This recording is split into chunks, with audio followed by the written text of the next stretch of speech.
بسم الله الرحمن الرحيم والنازعات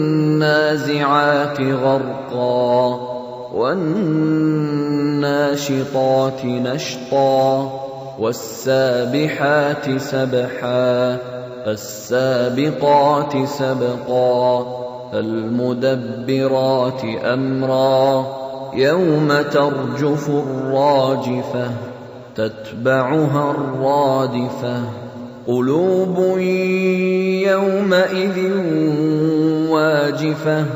أبصارها خاشعة يقولون أئنا لمردودون في الحافرة أئذا كنا عظاما نخرة قالوا تلك إذا كرة خاسرة فإنما هي زجرة واحدة فإذا هم بالساهرة هل أتاك حديث موسى إذ ناداه ربه بالواد المقدس طوى اذهب إلى فرعون إنه طغى فقل هل لك إلى أن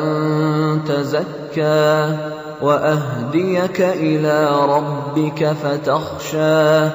فأراه الآية الكبرى فكذب وعصى ثم أدبر يسعى فحشر فنادى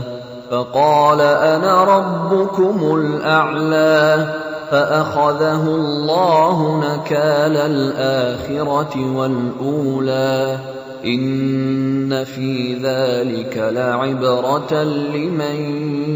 يخشى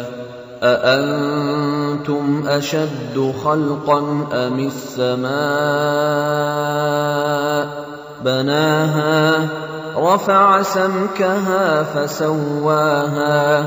وأغطش ليلها وأخرج ضحاها والأرض بعد ذلك دحاها أخرج منها ماءها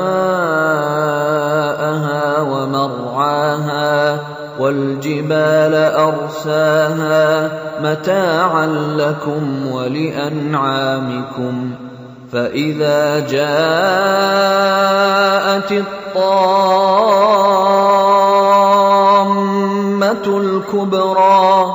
يوم يتذكر الإنسان ما سعى وبرزت الجحيم لمن